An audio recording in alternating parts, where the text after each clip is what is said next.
fooy teg sa tànk je pense que ni loolu lu am solo la. Bon, j'ai eu la chance également d'avoir un époux qui est plus que moi-même d'un esprit très ouvert, vraiment qui m'a accompagné. Am na solo parce que un mari qui me dit que tu n'as pas besoin, mari, d'être tout le temps dans la cuisine soo toggee tey jii même su fekk tant que jeexul bu toggaat, qui sort, qui va dans les rencontres dans les affiches. Et Mariam, j'ai vu une affiche là-bas dema foofu nous dans la documentation qui me donne et qui s'occupe de mes enfants mieux que moi. Kooku aussi c'est une chance, loolu dina dimbali bu baax, loolu dina dimbali bokk na ci luy stabiliser nit. waaw bokk xool koo xamante ni ki tamit xëy na seen bëgg-bëgg xaw ngeen am fu ngeen daje, loolu aussi am na solo parce que sinon néeg dafa xat, foyer dafa xat.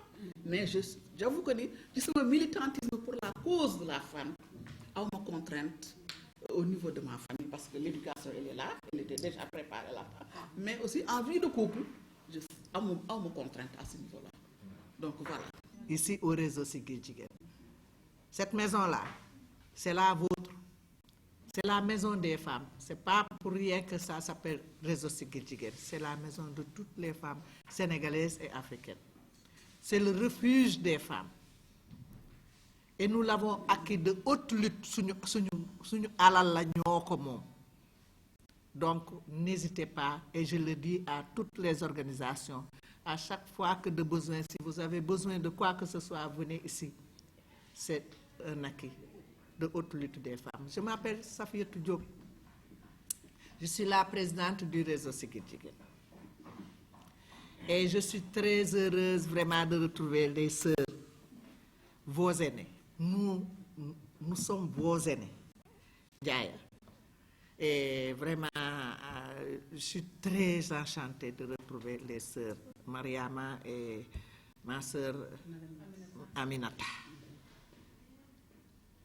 Et je suis encore très heureuse de l'initiative de Wildaf de travailler sur le dialogue intergénérationnel. Le réseau Siggil Jigéen a opté d'ailleurs dans ses actions stratégiques vraiment de développer le dialogue intergénérationnel parce que quoi qu'on dise, nous devons préparer les générations à venir parce que nous avons été préparés par d'autres générations. Je sais que parmi les sœurs qui ont précédé, il y en a qui ont déjà décrit vraiment la trajectoire. Nous avons la même trajectoire. Mariam bu muy wax dafa mel ni man maay wax parce que nous sommes sortis de la même souche, on peut dire de la cuisse de Jupiter, si on veut valoriser véritablement notre trajectoire. C'est effectivement ça. Nous avons été les filles à l'époque des années 80 qui ont eu la chance de rencontrer le mouvement de gauche.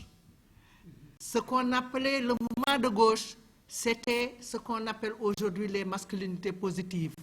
Les hommes qui ont une vision positiviste et qui savent que le monde ne peut pas changer sans l'interface entre les hommes et les femmes pour le développement de ce pays. Nous avons eu la chance de rencontrer cette catégorie. Elle l'a dit. Nous avons eu la chance aussi de nous marier à l'intérieur de notre groupe. Parce que si nous avons fait un leader, je vous garantis.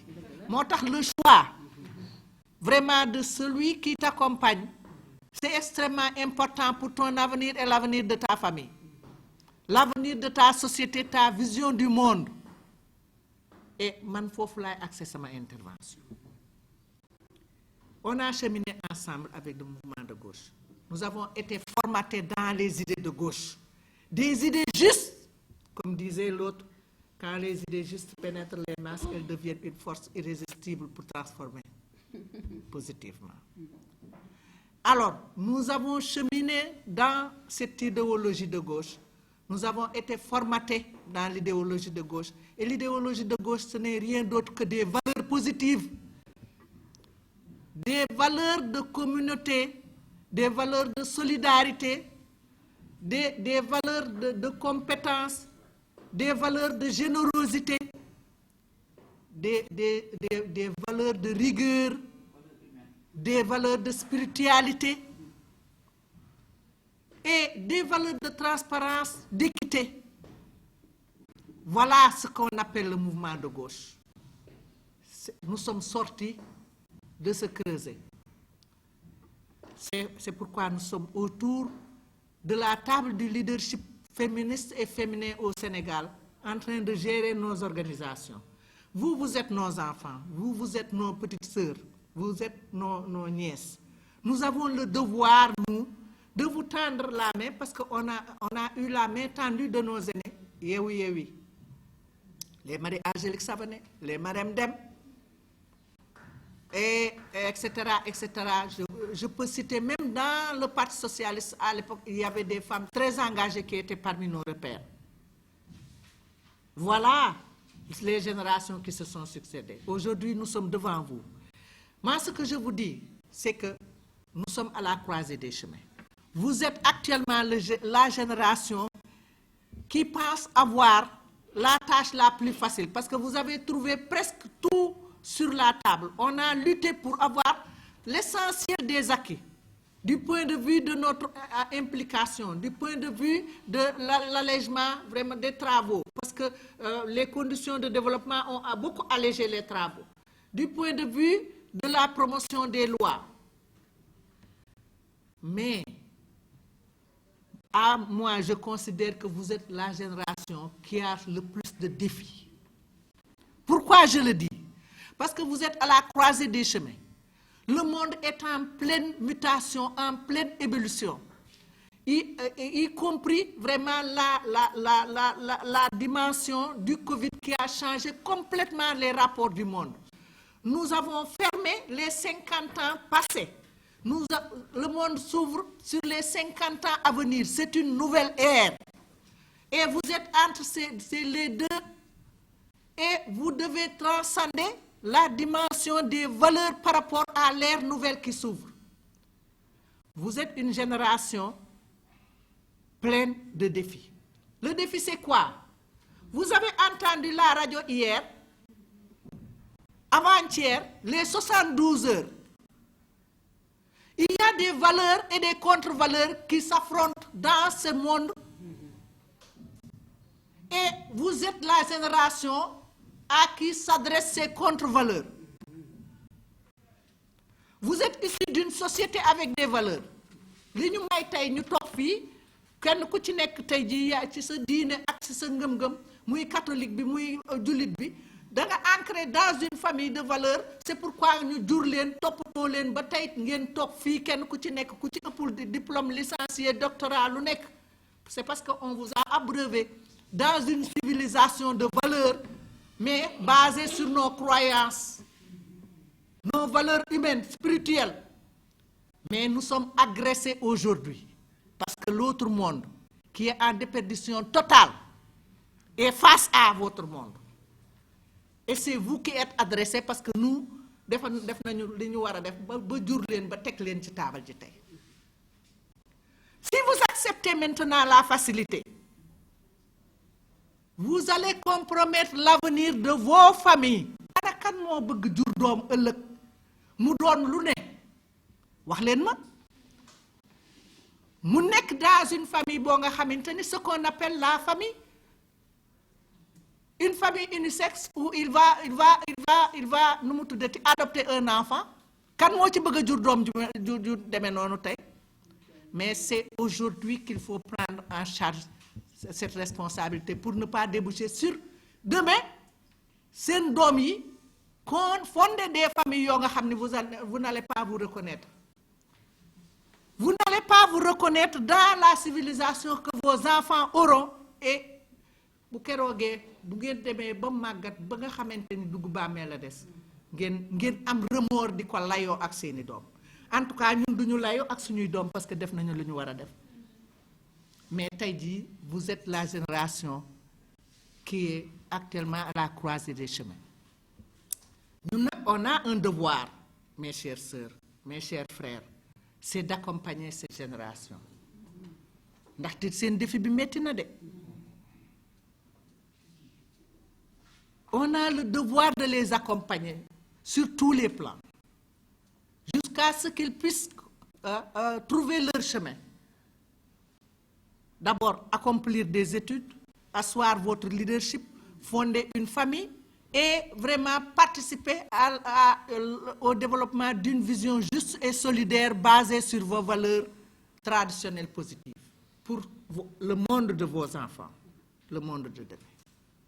C'est un très grand défi parce que celui qui agresse a plus de force que celui qui est agressé. Mais yàlla ngi fi te ñu ngi fi. Quand c'était nos ancêtres, les Cheikh Serigne Ahmadou Bamba et El Hadj Malick, ils étaient agressés. Mais ils ont pu relever le défi pour que nous puissions avoir aujourd'hui l'aisance et la paix.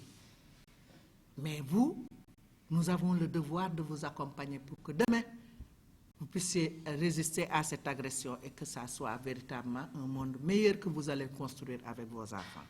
Di awma benn jot waaye dama ni pour man waxtaan wii ça vient à son heure et toutes les organisations doivent aujourd'hui organiser ce débat. Qui sont aujourd'hui dans ce débat intergénérationnel, vous devez les suivre, vous devez les pister, vous devez mettre en place une liste pour savoir exactement qui sont leurs familles, les suivre dans leur évolution, pour savoir est-ce que ce que nous sommes en train de semer dans leur tête est en train de germer pour que nous puissions avoir des résultats. Voilà le message que je voulais livrer en sachant que du nu leen gën a gore du ngeen mujjee pousse bu mu réer foofu laay yem ak yéen yàlla nañu yàlla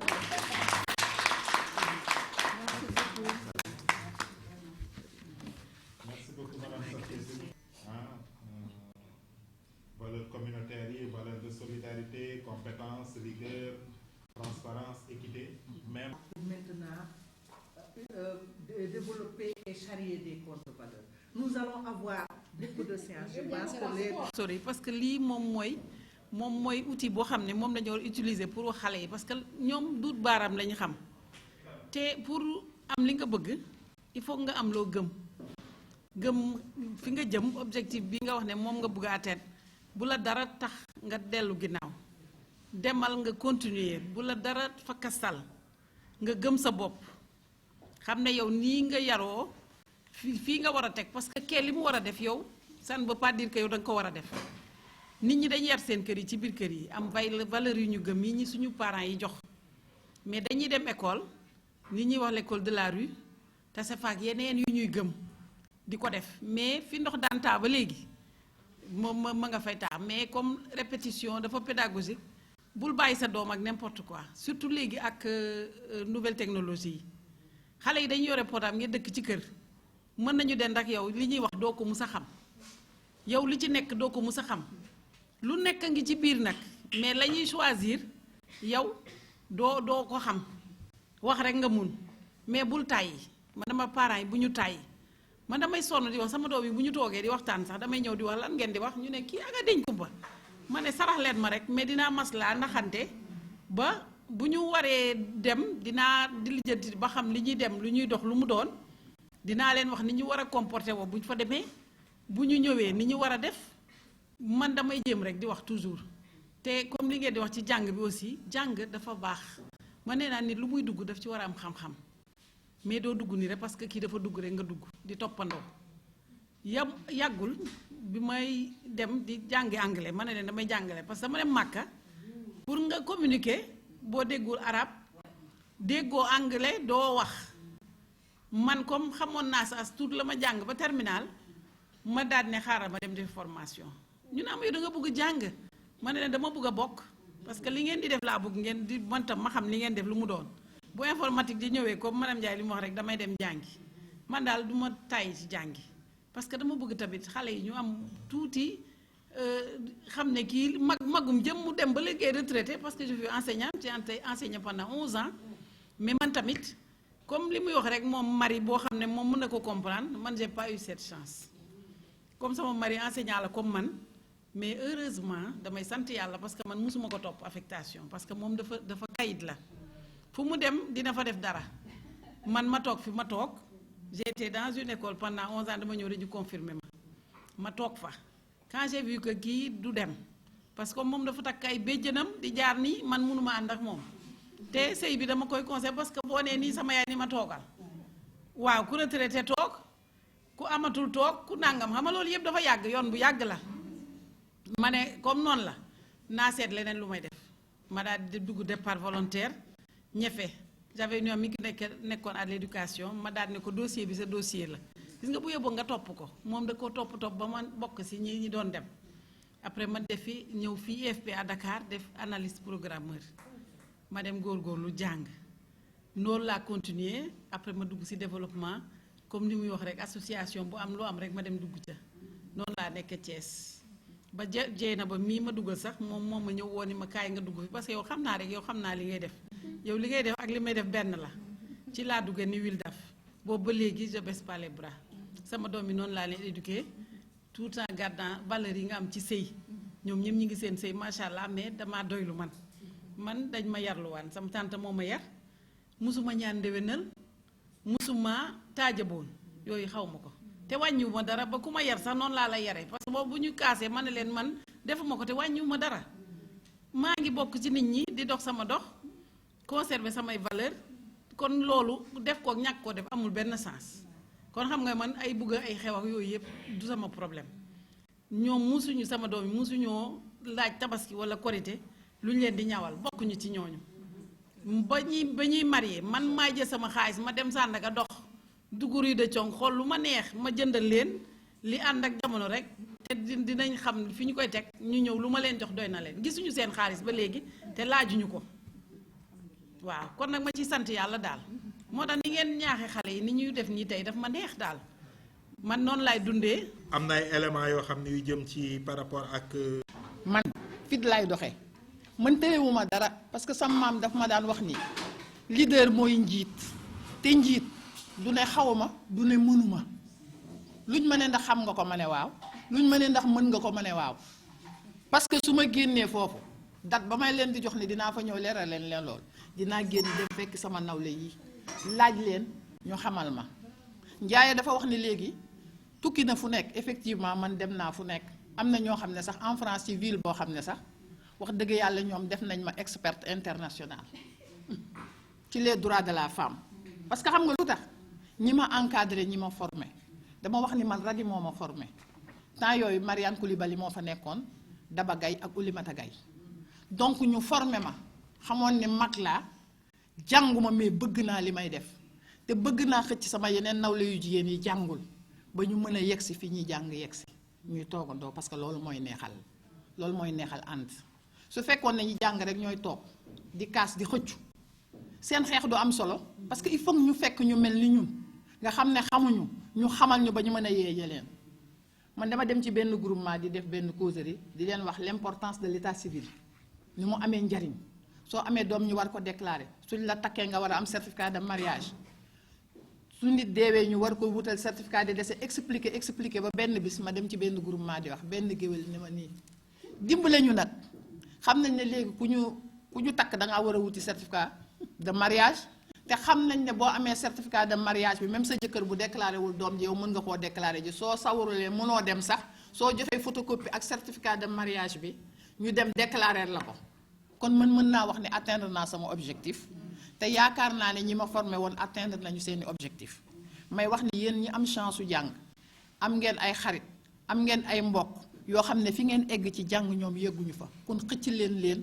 ba seen liggéey mën a feeñ ci ñooñu parce que bu dee intellectuels yi kese rek ñooy tase autour d'une table di waxtaan dina baax de waaye retombées yi bu mu war a am ci communauté bi du fa am parce que il faut communauté bi xam il faut communauté bi mën pour ne mën a yegg fi ñu jëm dañuy wax toujours ni muy temps yi lii xew ci télé bi ñu di ko wax Safiatou laal na ko sànq man damaa toog di xool ba mu yàgg ma ne waaw jigéen ak jigéen bu ñu sëyee góor ak góor sëy ñu ne war nañoo mën a adopté doom bu ñëpp defee noonu fan la ñuy jëlee doom ji ñu adopté parce que loolu tamit question la boo xam ne war nañ ko war a laaj ñu xam ni ñun moo xam ay jullit lañ moo xam ay catholique lañu moo xam am ay animiste lañ mais dañu am aada ak cosaan boo xam ne foo ci bokk ci ñetti catégorie yooyu ma lim sëy def cee ànd te ku sëyul doo mën a séntu am doom xañ na doom sax kenn du ko sóoraale ci sëy bénéfice la mais nag bénéfice boobu su fekkee ne carton pour am bénéfice ku jaayul doo am bénéfice de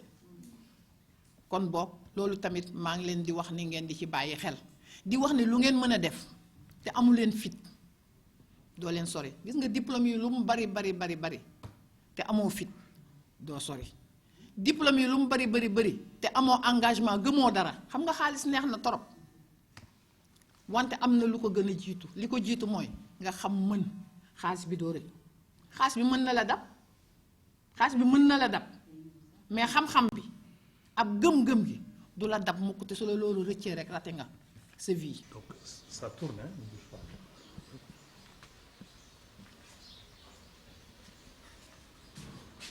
Bon, vous regardez la caméra, et non moi, hein, n'est-ce pas? Voilà. Et comme la répétition est pédagogique, présentez-vous à notre micro. Et bonjour tout le monde, je suis Madame Sarr Mariam Traoré, chargée de programme WILDAF Sénégal, et responsable du volet microcrédit pour l'autonomisation des femmes. Alors, donc aujourd'hui, vous êtes en atelier avec les jeunes dans le cadre d'un dialogue intergénérationnel, si je peux l'appeler comme ça. Mais pourquoi WILDAF a senti la nécessité d'un tel dialogue? Bon, ce dialogue intergénérationnel, parce que en 2018, nous avons mis en place un collège des jeunes. Entre autres préoccupations de ces jeunes, c'est le besoin de renforcement de capacités. Et maintenant, dans le cadre de la préparation de la relève, nous avons mis en place ce cadre-là et nous sommes en chantier pour répondre vraiment aux besoins de formation de ces jeunes. Mais cet atelier intergénérationnel rentre dans le cadre de la mise en œuvre d'un projet Voix et leadership des femmes, un projet du CECI financé par l'Entente mondiale canadienne en partenariat avec le WILDAF. Et l'atelier est la deuxième du genre. Une autre, du moins la rencontre est la deuxième du genre. La première rencontre a eu lieu le 16 décembre dernier à Bambey, qui a également réuni les mentors, notamment les membres fondatrices et fondateurs du WILDAF Sénégal, et également des jeunes venant des régions d'Diourbel, Fatick, Thiès et Dakar. Alors, quand on parle de mentors, bon, souvent, ce sont les politiciens ou les, je ne sais, qu'on entend dire que voilà, vous avez X est le mentor de Z.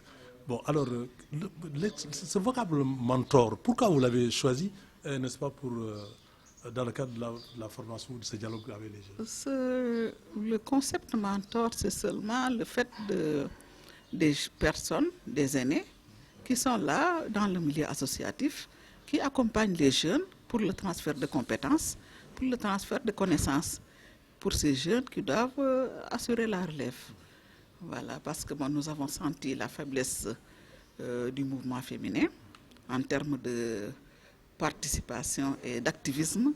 Les jeunes, compte tenu également du fait que ce sont eux qui, pour demain, seront là, nous devons faire un transfert de compétences, un transfert de connaissances pour ces jeunes-là pour que la relève soit assurée, pour mieux préserver les acquis que nous avons eus, notamment dans le cadre de la promotion des droits des femmes. Alors, asseoir une bonne relève. Voilà. Il doit nécessairement idolâtrer les anciens. Tout à fait. Alors, tout à fait idolâtrer, mais également les jeunes doivent se prêter à l'exercice de partage d'expérience de ces jeunes pour vraiment les motiver à un engagement, pour vraiment une vision une vision de contribuer, voilà, une vision de vouloir poursuivre le combat que nous avions entamé, engagé. Voilà. Voilà, et en bonne ancienne, qu'est-ce que vous avez observé en tout cas du regard de ces jeunes-là? Bon, du regard de ces jeunes, nous sentons un peu le désir quand même de vouloir participer. Et maintenant, il nous revient, nous, en tant qu'aînés, de leur donner cette chance, de les accompagner en termes de formation, en termes de sensibilisation, mais également de leur donner, faire un peu le parcours, de leur exprimer un peu notre parcours, les difficultés que nous avons rencontrées, mais également les défis que nous avons relevés, pour les préparer également aux défis qui les interpellent. Voilà. Donc, je suis Mariam Traoré, Madame Sarr.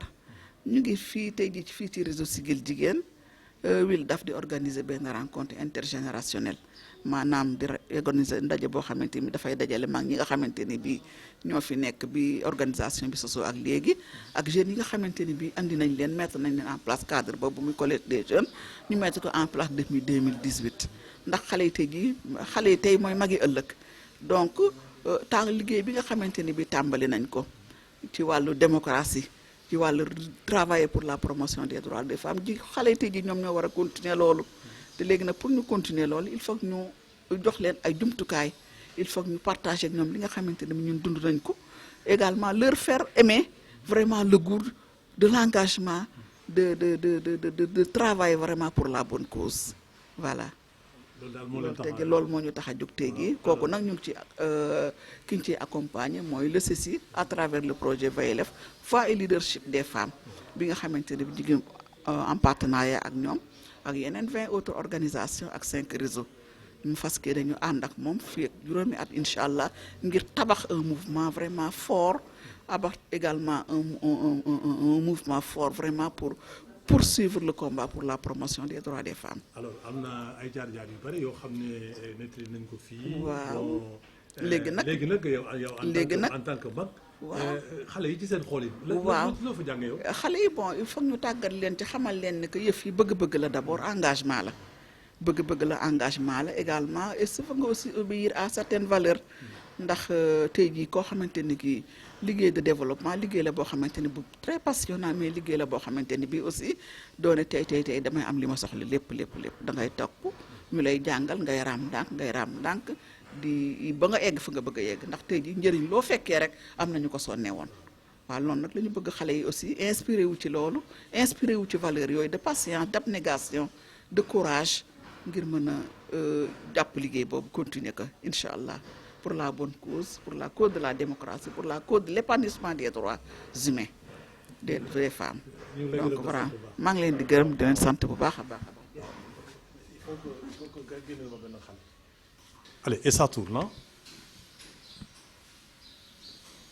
Bon, elle a parlé tout à l'heure, elle a parlé de... Oui, elle a parlé du concept du projet et tout ça. Allez, c'est parti.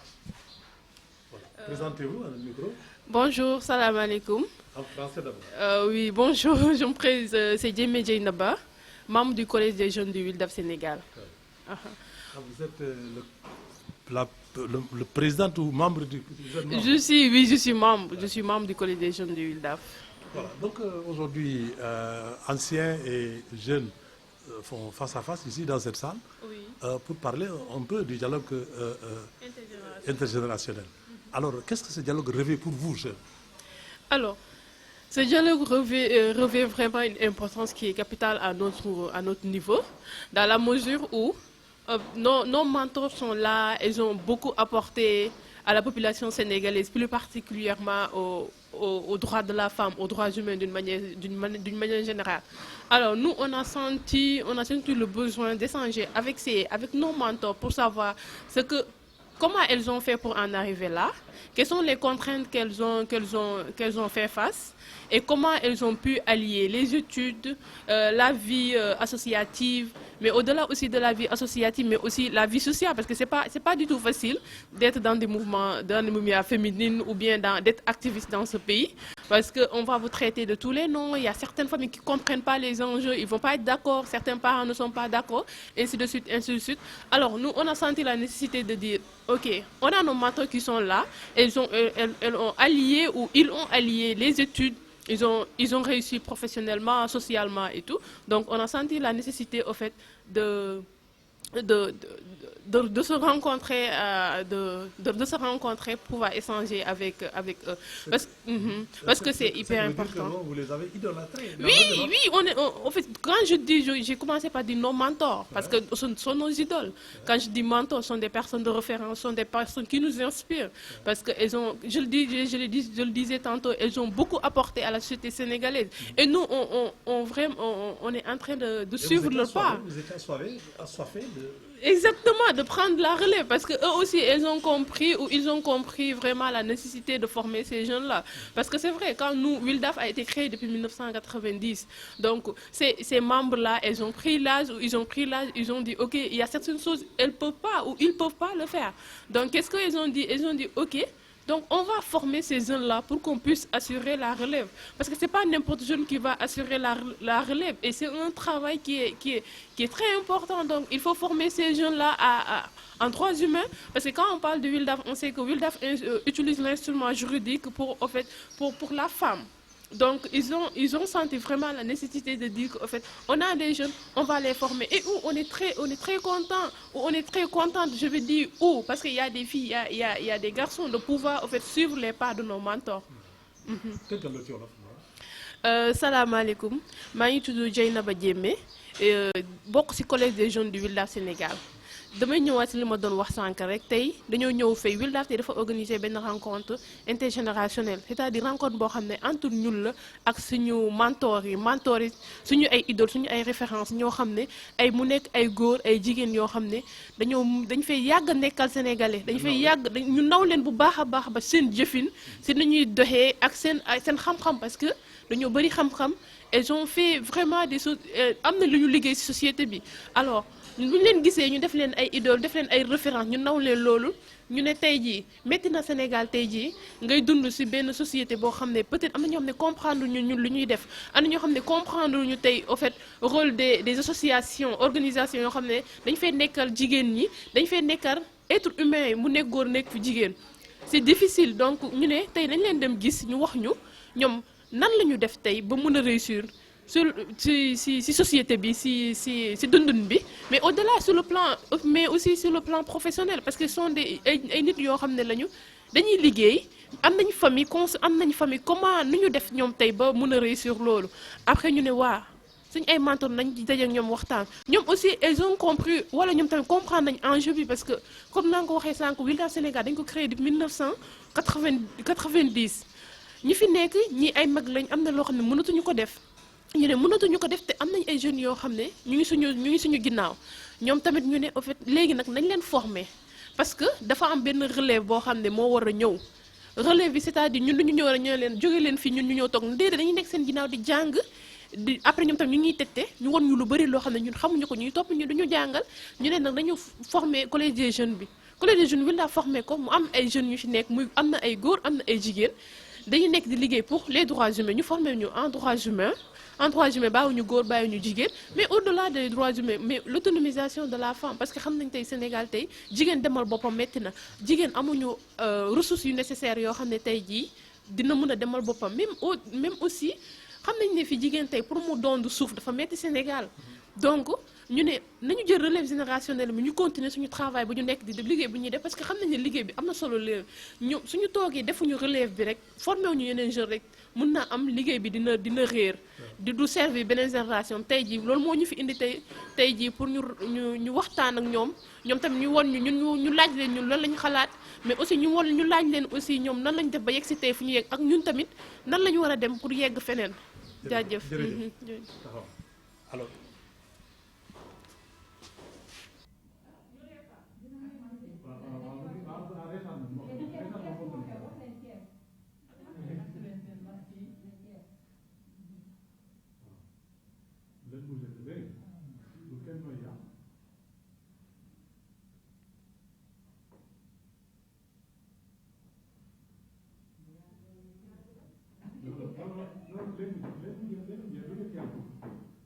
let me